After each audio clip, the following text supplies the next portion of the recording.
To all, this is Amazing Science class 4th chapter 12 force, work and energy. We read force, type of force, work, machines in our previous class. In this sequence we will study about the new topic of that is energy.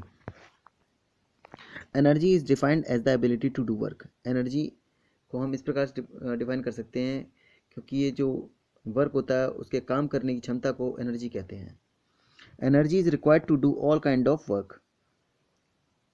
किसी भी काम को करने के लिए energy की ज़रूरत होती है. Cycling, running, playing, all required energy.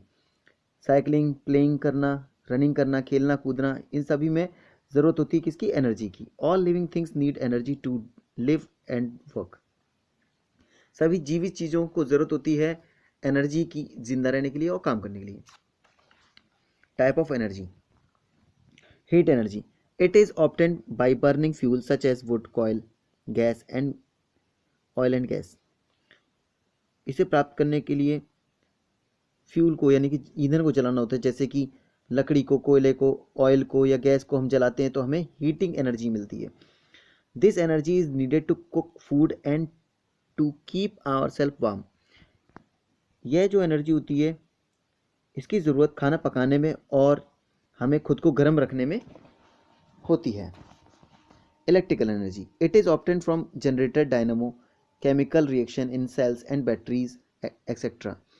इसे प्राप्त करने के लिए generator, dynamo, chemical reaction, cell, battery जो हमारे घरों में देखी होगी आपने, घड़ी में सेल लगाए जाते हैं, या बैटरीज होती है इन्वर्टर की, केमिकल रिएक्शन होते हैं, जनरेटर की ज़रूरत होती है. इन्हीं सब से इलेक्ट्रिकल एनर्जी बनाई जाती है और इसी से हमें इलेक्ट्रिकल एनर्जी प्राप्त होती है. It is produced at thermal power station by burning coil and in hydel power project which use the force of running water to turn a generator. It is produced at thermal power. यानी कि इसे produce किया जाता है thermal power station में. क्या कैसे प्राप्त किया जाता है? तो बर्निंग कॉयल यानी कि कोयले को जलाकर, या फिर और हाइडल पावर प्रोजेक्ट जिसमें कि पानी से एक मोटर पर पानी की धार को गिराया जाता है जिससे कि वो रनिंग प्रोसेस में आ सके, रनिंग कर सके, और इसी से जनरेट होती है वो जब वो टर्न करेगा ब्लेड, इसी से जनरेट होती है इलेक्ट्रिसिटी. ठीक है. Solar cell panels and atomic power plants have also been developed to produce electrical energy. Solar cell जो पैनल आपने देखे होंगे जिसमें धूप में उसे लगा देते हैं और ऊपर से सन की रोशनी पड़ जाती है जिससे कि इलेक्ट्रिसिटी प्रोड्यूस होती है. Atomic power plants have also been developed to produce electrical energy.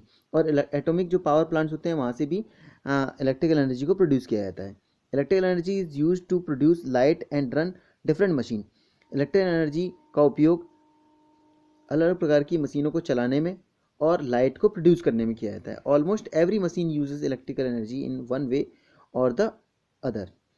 लगभग सभी प्रकार की जो मशीनें होती हैं उनमें इलेक्ट्रिकल एनर्जी किसी न किसी प्रकार से उपयोग में लाई जाती है. Wind energy. The energy of moving air is called wind energy. हवा के चलने से जो एनर्जी प्राप्त होती है और उसे कहते हैं wind energy. Wind energy is use to rotate the blade of a windmill. Wind energy का उपयोग विंड मिल के ब्लेड को रोटेट करने में यानी कि घुमाने में किया जाता है. This is use to produce electrical energy और to pump out underground water with mechanical pump. इस एनर्जी का उपयोग इलेक्ट्रिकल एनर्जी में किया जाता है, इलेक्ट्रिकल एनर्जी को प्रोड्यूस करने में किया जाता है, और इससे अंडरग्राउंड वाटर यानी कि ज़मीन से नीचे वाला जो पानी है उसको बाहर ऊपर निकालने में मैकेनिकल पंप की तरह से इस्तेमाल किया जाता है. So student, you will have to make the picture of windmill and thermal power station in your notebook. If you have any doubt then you call me. Okay, tomorrow we will discuss about the water energy. Okay, thank you, have a nice day.